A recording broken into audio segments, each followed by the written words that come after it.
João, capítulo 8.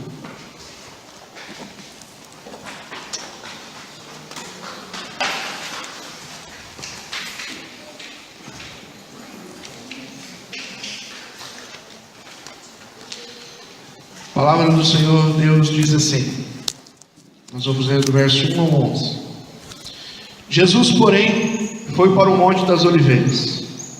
Ao amanhecer, ele apareceu novamente no templo, onde todo o povo se reuniu ao seu redor, e ele assentou para ensinar. O mestre da lei e os fariseus trouxeram-lhe uma mulher surpreendida em adultério. Fizeram-na ficar em pé diante de todos e disseram a Jesus: Mestre, esta mulher foi surpreendida em ato de adultério. Na lei, Moisés nos ordena apedrejar tais mulheres. E o Senhor, que diz? Eles estavam usando essa pergunta como armadilha, a fim de terem uma base para acusá-lo. Mas Jesus inclinou-se e começou a escrever no chão com o dedo. Visto que continuavam a interrogá-lo, ele se levantou e lhes disse: Se algum de vocês estiver sem pecado, seja o primeiro a atirar pedra nela. Inclinou-se novamente e continuou a escrever no chão. Os que ouviram foram saindo um de cada vez, começando pelos mais velhos. Jesus ficou só com a mulher em pé diante dele. Então Jesus pôs-se em pé e perguntou-lhe: Mulher, onde estão eles? Ninguém a condenou? Ninguém, Senhor, disse ela. Declarou Jesus: Eu também não a condeno. Agora vá e abandone sua vida de pecado. Vamos orar mais uma vez. Senhor, obrigado por esta manhã. Obrigado, Senhor, pela tua palavra. Nós oramos a Deus porque este momento é do Senhor. Oramos a Deus para que o teu Espírito nesta manhã possa falar profundamente aos nossos corações. Que a verdade da tua palavra seja verdade para nós nesta manhã. Ó Deus, que os corações duros, que, ó Deus, as mentes dispersas, que tudo isso seja vencido pelo contato do teu Espírito Santo. É o que oramos, no nome de Jesus. Amém. Queridos irmãos, quero falar um pouco nesta manhã tão especial de batismo, sobre o desafio para todos nós. Esse texto é um texto da Bíblia que registra um encontro de Cristo com uma mulher. Mas eu acho interessante quando a gente lê os evangelhos, porque os evangelhos pontuam Jesus se encontrando com várias mulheres durante toda a história do seu ministério. Por que eu acho isso interessante? Eu acho isso interessante porque as mulheres na época de Cristo eram pessoas deixadas de lado da sociedade. Elas não tinham muita evidência. Elas eram tratadas mais ou menos como escravos. Elas não tinham vez, elas não tinham voz, elas eram pouco ouvidas. As mulheres eram muito insignificantes, desculpa a palavra, mas é verdade, na época de Cristo. E Jesus deliberadamente algumas vezes se encontra com algumas mulheres. Eu me lembrei de algumas coisas. Primeiro, ele conversa com uma mulher no poço de Samaria, está em João capítulo 4. Ninguém falaria com aquela mulher, mas Jesus ali, meio-dia, sentado à beira do poço, tem uma conversa teológica profunda com uma mulher. E ela fica intrigada, por que ele, judeu, deu atenção a ela, falando sobre a questão da água da vida. No segundo momento, eu me lembro que Jesus encontra uma mulher cirofenícia, e essa mulher corre atrás de Jesus e pede para ele um milagre, e ele diz: olha, eu vim para os judeus. E ela diz assim para Jesus: Senhor, mas até os cães comem das migalhas que caem da mesa do dono. Até os cães. Jesus olha para aquela mulher e disse: não vi fé igual em Israel. Em outro momento, Jesus se encontra com uma viúva que estava levando o seu filho para ser enterrado. E naquele momento, Jesus se compadece daquela mulher e ressuscita o seu filho. E a Bíblia diz que entregou-o à mãe.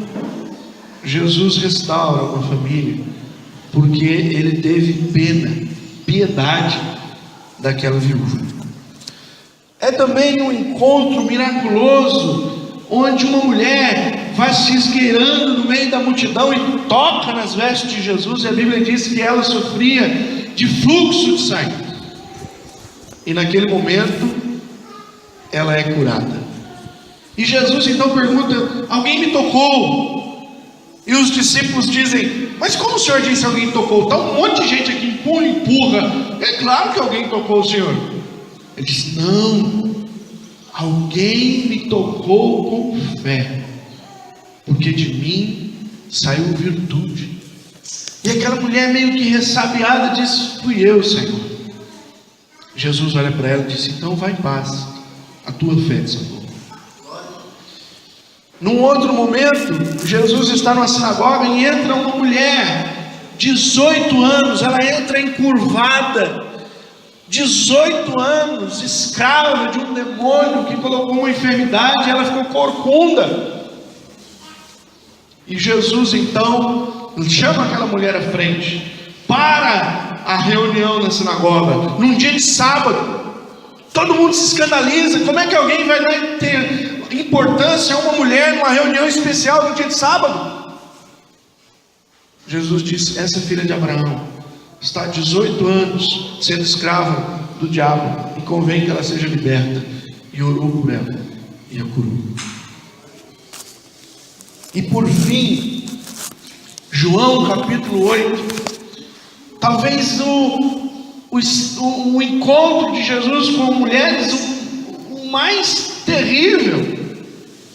Ele não está na frente de uma mulher chorando porque o filho morreu. Ele não está na frente de uma mulher que está enferma. Ele não está na frente de uma mulher para discutir com ela a respeito de coisas espirituais. Ele está na frente de uma mulher envergonhada, seminua, trazida para ser afrontada, trazida para ser morta. Jesus está na frente dessa mulher. E a pergunta que fazem a ele é: Senhor, o que nós vamos fazer dessa mulher? Porque a lei nos dá autoridade de matá-la. O que nós vamos fazer dessa mulher? Sabe o que é mais interessante, irmãos? Essa história das Escrituras, ela está registrada para nos mostrar o poder da graça de Deus. A graça do Senhor sendo sobre a vida daquela mulher e sendo sobre a vida de tantos outros depois dela. O que eu queria ver com vocês nesta manhã é o seguinte: nesse texto, o desafio para todos nós é, primeiro, reconhecer o pecado. Primeira coisa que esse texto me chama a atenção é que no versículo 3 e 4, os homens que trouxeram aquela mulher são enfáticos em reconhecer o pecado dela. Eles dizem: essa mulher foi surpreendida em adultério, ou seja, o pecado dela é que ela é uma adúltera. Não contentes, no versículo 4 eles dizem de novo: ela foi surpreendida em adultério. Irmãos, não diz o texto, mas por algumas outras vezes, provavelmente, disseram isso, porque Jesus fica quieto, e a Bíblia diz que eles continuaram insistindo. Temos aqui uma mulher surpreendida em adultério. Alguns acreditam que essa mulher estava na frente de todos eles com vestes íntimas, provavelmente seminua, desconfigurada das vestes de uma mulher. O pessoal pegou ela em adultério. Para se levar alguém à frente dos juízes e dizer que ela estava em adultério, era preciso ter testemunhas do pecado. A lei ordenava que alguém pego em adultério era digno de morte. Em Levítico, o Senhor diz isso: se um homem casado deitar-se com uma mulher, os dois devem ser levados e apedrejados para eliminar o mal. Se uma mulher casada deitar com um homem, outro homem deve ser também levada e ser apedrejada para eliminar o mal do meio de Israel. E agora está faltando o homem. Eles não pegaram o homem, não sei porquê, mas eles estavam desejosos de matar aquela mulher. O pecado dela estava evidente. Todo mundo que passava ali olhava e dizia: aquela ali é uma adúltera. O pecado dessa mulher estava exposto diante de todas as pessoas. E a Bíblia diz em Romanos capítulo 6, versículo 23: o salário do pecado é a morte. Só existia uma saída para essa mulher: ela iria morrer. Mas ao perguntarem para Jesus, Jesus muda de assunto. Se há uma pessoa espetacular para mudar de assunto, é Jesus. Ele é muito eficiente para fazer isso. Pensa que está todo mundo olhando para a mulher e pensando: há uma adúltera. Todo mundo já está escolhendo a pedra que vai jogar nela. Todo mundo já está esperando ele levantar e dizer: faça-se como a lei de Moisés. Mas naquele momento tão crucial em que todo mundo está olhando para aquela mulher, Jesus faz com que todos olhem para si mesmos. Ele diz: tudo bem, dentre todos os que estão aqui, quem não tiver um pecado, lance a primeira pedra. Pode matar. Só que para ser juiz de alguém que está em pecado, é preciso não ter pecado nenhum. A Bíblia registra que todos, a partir dos mais velhos para os mais novos, foram embora. Talvez deixando as pedras caírem no chão. Eles foram embora. Sabe por que eles foram embora? Porque o pecado daquela mulher estava exposto, mas o pecado de cada um deles estava interno. Só que Jesus manifestou o pecado de cada um naquele momento. Sabe quando Jesus manifesta o pecado de cada um? Quando ele diz para olharmos para ele. Jesus olhou e disse, versículo 7: se algum de vocês estiver sem pecado, seja o primeiro a tirar a pedra. Como se alguém estiver sem pecado? Veja o que está escrito em 1 João, capítulo 1, versículo 8 e 10. 1 João, capítulo 1, versículo 8 e 10. Se afirmarmos que estamos sem pecado, enganamos a nós mesmos e a verdade não está em nós. Versículo 10.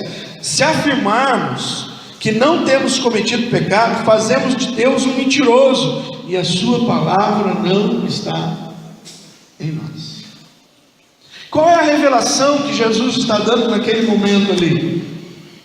É o que Romanos diz: não há um justo sequer. Jesus sabia que todos aqueles homens que queriam tirar a vida daquela mulher tinham pecados escondidos nos seus corações. Eles não estavam livres de uma vida de pecado. Eles não estavam ali sendo julgados por causa de não cometerem o adultério, mas existiam muitos outros pecados dentro do coração, guardados na alma. Quero fazer uma pergunta para você hoje. Quais são os pecados que você tem em seu coração hoje? O que é que ninguém vê, mas que você sabe que está aí? O que é que ninguém sabe, mas você sabe que habita no teu coração?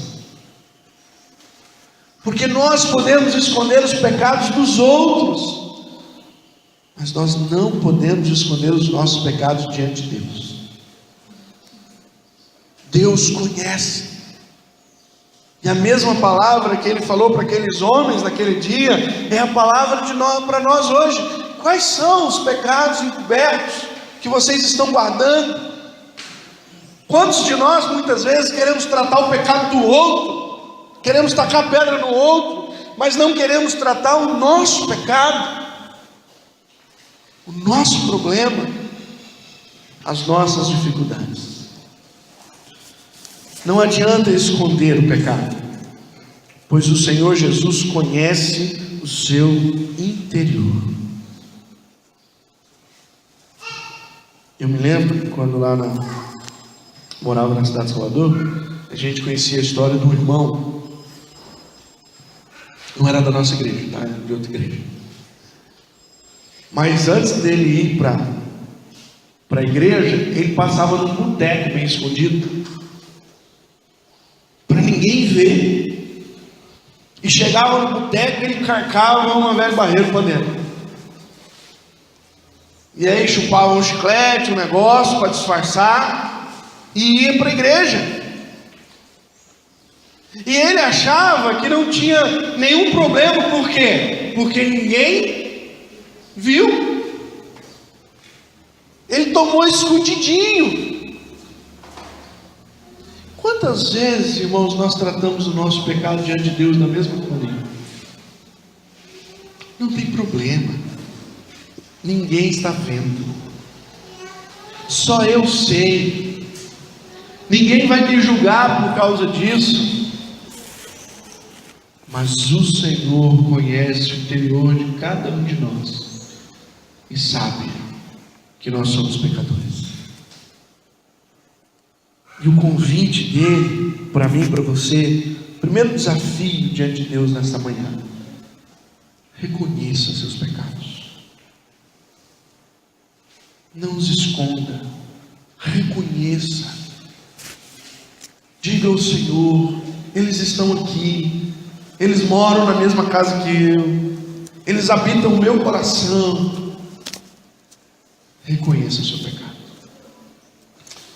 Segunda coisa, queridos, que o texto de João nos quer desafiar nesta manhã: receber o perdão de Deus. Olha que lindo o versículo 9. Os que ouviram foram saindo, cada um por sua vez, começando pelos mais velhos. Jesus ficou só, com a mulher em pé diante dele. O texto parece desenhar para nós como está sendo feita a história. Então Jesus, que está agachado escrevendo, a mulher em pé diante dele, ele põe-se em pé e pergunta de frente, olho no olho para a mulher: onde estão os homens que estavam acusando você? E ela diz: Senhor, eles foram embora, não há ninguém, Senhor. Jesus diz: quem te condenou? Ninguém, Senhor. Ninguém teve coragem de condenar uma adúltera, porque foi exposto no coração deles, e o coração deles estava cheio de pecados. A Bíblia diz que o caminho do pecado é a cobiça dá à luz o pecado, e o pecado dá à luz a morte. Jesus sabia que aqueles homens estavam cheios de pecado, e ela disse: ninguém me condenou. E olha a palavra de Jesus. Quem é que podia condenar essa mulher? Alguém que não tinha?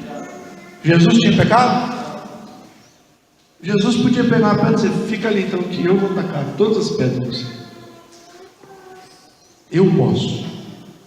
Mas a resposta de Jesus para essa mulher é um chamado à graça de Deus. Jesus diz: eu também não te condeno. Sabe qual é o convite de Deus para nós, irmãos? É para que nós recebamos o perdão de Deus. Nós, cada um de nós, somos os maiores obstáculos para chegar a Cristo. Tem gente que diz assim: pastor, fulano não vai a Jesus por causa daquilo, fulano não vai para Jesus por causa da igreja, fulano não vai a Jesus por causa da religião, fulano não vai a Jesus por causa do parente. O maior obstáculo para se chegar a Cristo somos nós mesmos. Sabe por quê? Porque nós não temos coragem de assumir que para agradar a Deus nós não precisamos fazer nada. Nós não entendemos isso. O que eu preciso fazer para agradar a Deus? Nada. Eu não sei quantos aqui já viram o vídeo do curso Investigando o Cristianismo. Eu fiz esse curso com algumas pessoas da igreja, e quando o curso vai falar sobre a graça, eles usam um videozinho do seguinte: o pai dá um presente para o filho, e eles chegam em casa, o pai abre a porta, e há um pacote de presente enorme, lindo. O menino corre para o presente, abraça aquele presente, diz: nossa, que coisa linda. Ele abre, olha o presente, gosta, vira para o pai e diz: pai, quanto eu te devo? A maioria de nós com Deus é a mesma coisa. Deus nos deu um presente, Jesus, o seu Filho. Deus nos deu um presente, a graça. Deus nos deu um presente, o perdão dos pecados. E nós chegamos diante de Deus e dizemos: tá bom, Senhor, quanto que eu pago? Nós não temos condição de pagar por tão grande sacrifício. O convite de Deus para nós é o mesmo para que fez para essa mulher: eu não te condeno. Simplesmente não te condeno. Simplesmente receba. A diferença entre a mulher adulta e os demais pecadores está em que ela compreendeu que ela precisava de Jesus. Os outros foram embora. Eles reconheceram o pecado, porque eles não tacaram pedra, mas eles foram embora. Aquela mulher reconheceu o pecado dela e ficou para receber graça de Jesus. Dois versículos muito conhecidos que expressam isso para nós. João 3, 16 e 17. Porque Deus tanto amou o mundo que deu o seu Filho unigênito, para que todo aquele que nele crê não pereça, mas tenha a vida eterna. Pois Deus enviou o seu Filho ao mundo não para condenar o mundo, mas para que este fosse salvo por meio dele. Qual é o propósito de Deus em Jesus? O propósito de Deus em Jesus é que eu e você recebamos de graça a salvação que Ele nos dá. Que eu e você recebamos de graça perdão pelos nossos pecados, que nós mesmos reconhecemos que temos. Não há o que fazer a não ser receber a Cristo. No entanto, queridos, receber a Cristo muitas vezes é impossível para nós, porque achamos que precisamos fazer algo para conquistar a benevolência de Deus. A maioria de nós não recebe Jesus porque a gente acha que a gente precisa dar um pouco mais. Nós achamos que nós precisamos fazer algo para Deus nos aprovar. João capítulo 1, versículo 11 diz: veio para o que era seu, mas os seus não o receberam. Jesus veio com uma missão: alcançar os judeus, despertar os judeus, e os judeus disseram: nós não queremos. E o versículo 12 há uma grande bênção para mim e para você. Contudo, aos que receberam, aos que creem em seu nome, deu-lhes o direito de se tornarem filhos de Deus. Qual é o caminho? É crer. Qual é o caminho? É aceitar o presente. Qual é o caminho? É dizer obrigado. Quando nós recebemos um presente, nós não devemos dizer quanto que eu pago por ele, mas nós devemos dizer muito obrigado.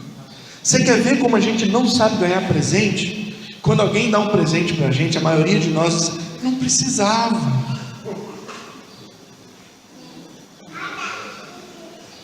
É claro que não precisava, é um presente. Se fosse precisão, não era presente. E Deus veio a nós e disse: está aqui o meu filho por vocês. E algum de nós está dizendo: meu Deus, não precisava, eu ia fazer direitinho, eu ia agir de maneira boa, eu ia chegar ao céu sem isso. Não há possibilidade a não ser receber Jesus Cristo. Se você, assim como a mulher e aqueles homens, já reconheceu o seu estado pecaminoso, se você acredita no que nós lemos aqui em 1 João, que diz que todos pecaram, nós lemos aqui que quem diz que cometeu o pecado, que não cometeu o pecado, é mentiroso, que quem diz que não tem pecado, engana a Deus e faz de Deus mentiroso. Se você já reconhece o seu estado pecaminoso, então só existe um outro meio para você reconhecer a graça de Deus. A única solução para o pecado é a graça do nosso Senhor Jesus Cristo. Vocês lembram que nós lemos 1 João 1, 8 e 10? Vamos ler agora 1 João 1, 9, está no meio dos dois versículos. Olha o que diz 1 João 1, 9. Se confessarmos os nossos pecados, Ele é fiel e justo para perdoar os nossos pecados e nos purificar de toda injustiça. Se dissermos que não temos pecado, somos mentirosos. Se dissermos que não temos pecados, fazemos Deus mentiroso. Mas se reconhecemos que somos pecadores e confessarmos isso diante de Deus, se confessarmos, Ele é fiel e justo para nos perdoar os pecados e nos purificar de toda injustiça. Esses irmãos que aqui estão hoje e vão selar sua fé no batismo, estão aqui porque reconhecem o seu estado pecaminoso, mas estão aqui também porque reconhecem que só a graça de Deus pode livrá-los. Reconhecer o estado pecaminoso e ir embora é burrice. Reconhecer o estado pecaminoso e chegar a ser Jesus é o caminho que Deus fez para nós. Por último, irmãos, ou melhor, então o segundo desafio para mim e para você nessa manhã: receba a graça de Deus, receba o perdão de Deus para a sua vida. Terceiro e último, o texto no versículo 11, Jesus termina dizendo: olha, eu também não te condeno, vírgula, ponto final. Agora você vai e não peques mais. Agora você vai embora e abandone a sua vida de pecado. Terceiro desafio para mim e para você: recomeçar uma nova vida. É o desafio de Jesus para cada um de nós. Recomeçar uma nova vida. Uma das coisas mais difíceis para nós seres humanos é mudar. Todos nós aqui temos dificuldade de mudar. Nós somos bons em fazer alvos de mudança, somos péssimos em cumprir. Dia 1º de janeiro a gente diz: essa noite foi a última que eu comi pernil na minha vida, nunca mais. A partir de amanhã mudar, é só legume, verdura, geração saúde. Isso dura até acabar aquela ânsia que você está de tanto que você comeu. No dia 2 você já está doido atrás de uma carninha. O cara fez um alvo, estabeleceu uma meta, mas requer dele mudança, e ele tem dificuldade em mudar. 1º de janeiro, pastor, esse ano eu vou ler a Bíblia toda. Oh, glória! Ele lê uma semana, daí daqui a pouco vem um monte de coisa para fazer, passar na fase do Candy Crush, e aí a Bíblia já era. Não, esse ano, pastor, eu não vou faltar um culto. O senhor vai ver, o senhor vai até gostar, nem ver minha cara, tanto que eu vou na igreja esse ano. Passa um mês, cadê o irmão? Já chega o presbítero: pastor, precisa fazer uma visita. Vamos subir. A gente arruma um monte de desculpa para não ir na igreja. A gente até tem ideal, mas para cumprir, irmão, todos nós somos péssimos para mudar. Todos nós.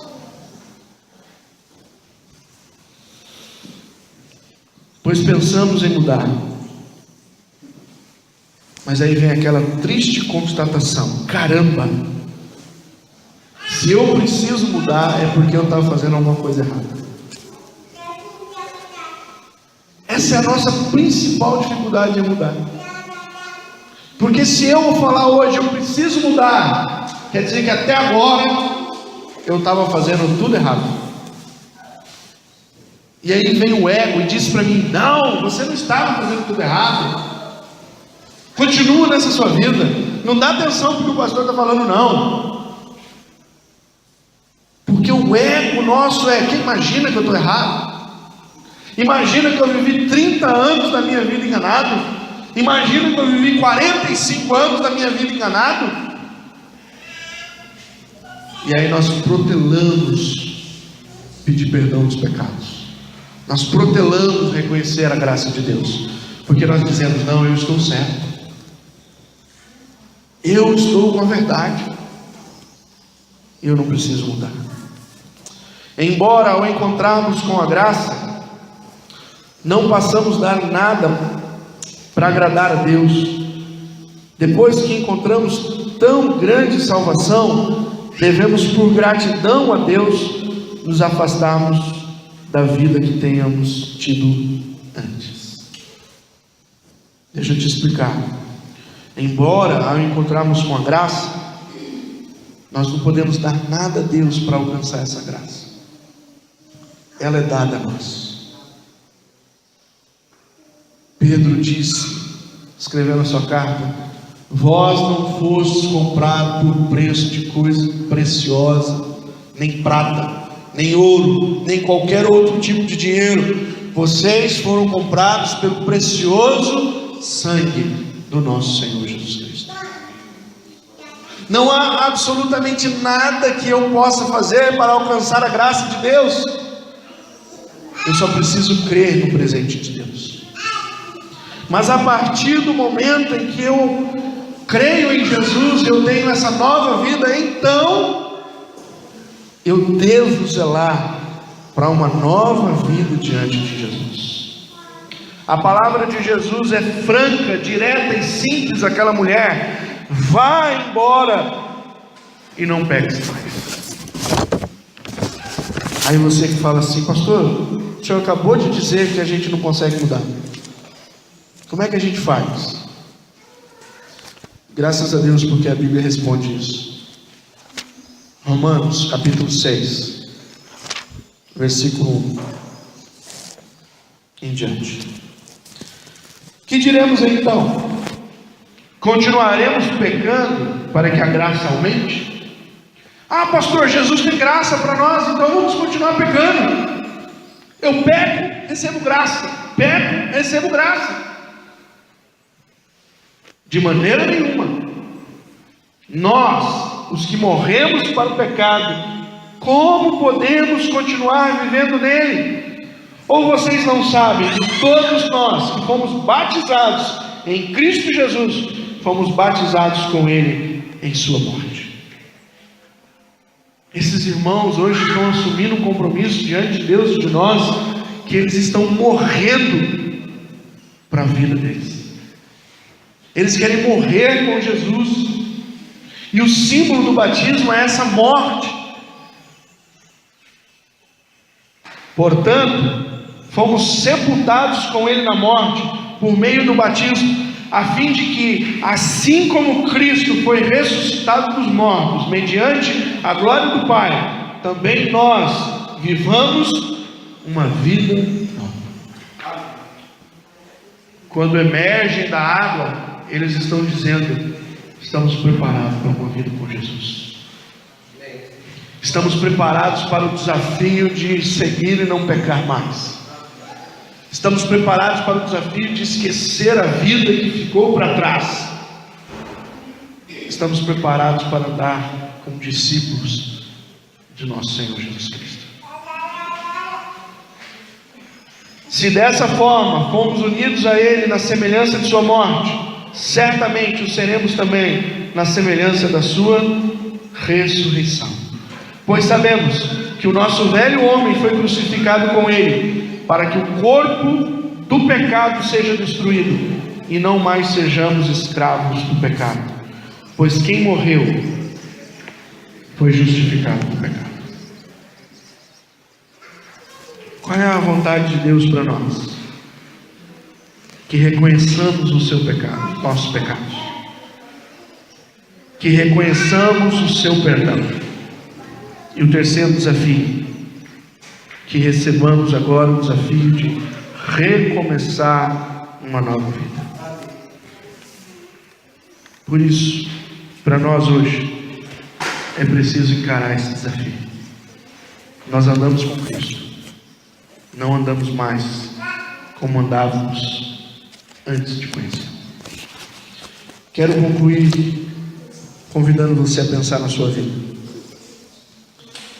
Talvez hoje foi a primeira vez que você ouviu uma mensagem que fala sobre o pecado, sobre a graça e sobre a possibilidade de uma nova vida.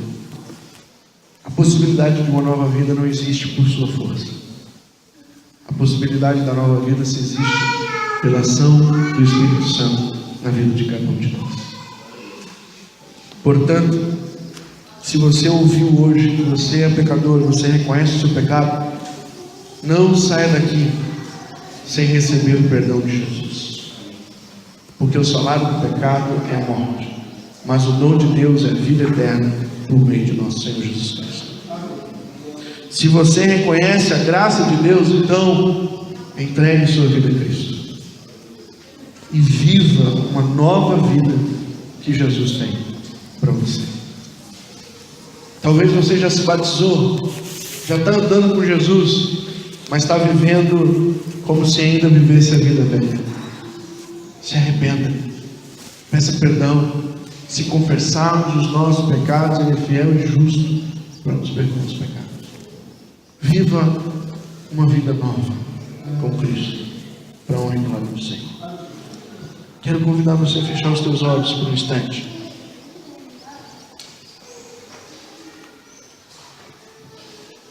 E eu vou pedir para você refletir sobre isso que você ouviu hoje. Se você está aqui hoje e quer reconhecer o seu pecado, Jesus conhece, não precisa esconder dele. Eu quero convidar você a confessar agora o seu pecado. Não precisa confessar para mim, não precisa confessar para ninguém aqui. O Senhor está ouvindo o teu coração, tua mente. Se você reconhece o seu estado de pecado, diga a Ele: Senhor, eu reconheço que sou um pecador, reconheço que sou uma pecadora, mas não faça como os homens fizeram ali, foram embora e não receberam a graça de Deus. Eles continuaram levando o pecado deles. Pecado a gente não leva, a gente entrega para Jesus. Quero convidar você a reconhecer o perdão dos seus pecados em Jesus Cristo. Diga ao Senhor: Senhor, perdoa os meus pecados, tem misericórdia de mim, tem misericórdia da vida que eu tenho levado. Se você até hoje não tem Cristo como Senhor e Salvador da sua vida, confesse como Senhor da sua vida neste momento. Diga: Senhor, eu quero me entregar ao Senhor, assim como aquela adúltera fez. Eu quero me entregar ao Senhor. E se essa é a tua vontade, peça ao Senhor para entrar no teu coração. Se você já tem vivido com Jesus há anos, mas está frio na fé, está levando uma vida de pecado, confesse o teu pecado. Diga: Senhor, eu preciso da tua força, da tua ajuda. O Senhor está aqui nesta noite para te restaurar.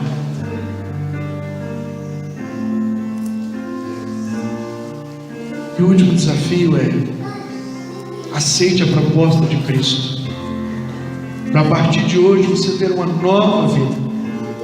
Assim como esses irmãos aqui vão declarar o batismo, que eles têm uma nova vida, você pode declarar também nesta manhã, dizendo: eu quero uma nova vida em Jesus.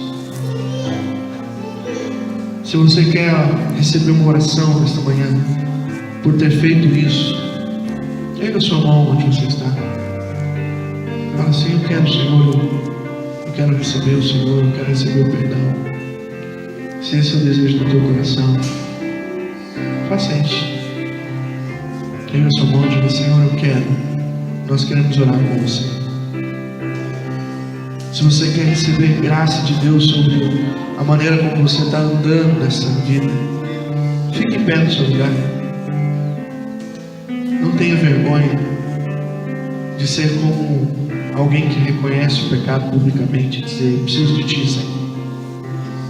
Se esse é o desejo do teu coração nesta manhã, nós queremos orar com você.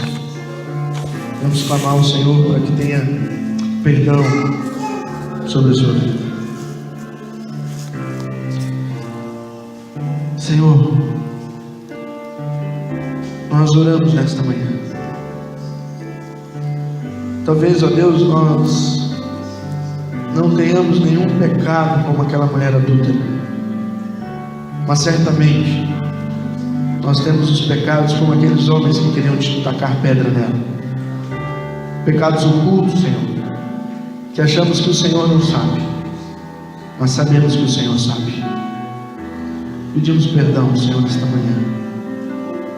Tem misericórdia de nós. Tem misericórdia da nossa vida de pecado. E ajuda-nos, Senhor, com o teu Espírito, a vivermos uma nova vida. Uma vida que agrada ao Senhor.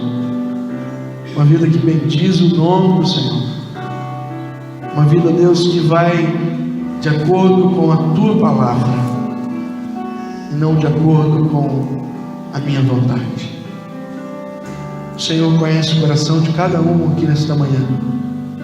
Eu oro para que o teu Espírito continue fazendo a obra para a tua honra, para a tua glória, em nome de Jesus. Amém. Pode sentar. Quero lembrar os irmãos, então, agora, como vai acontecer nosso culto daqui por diante.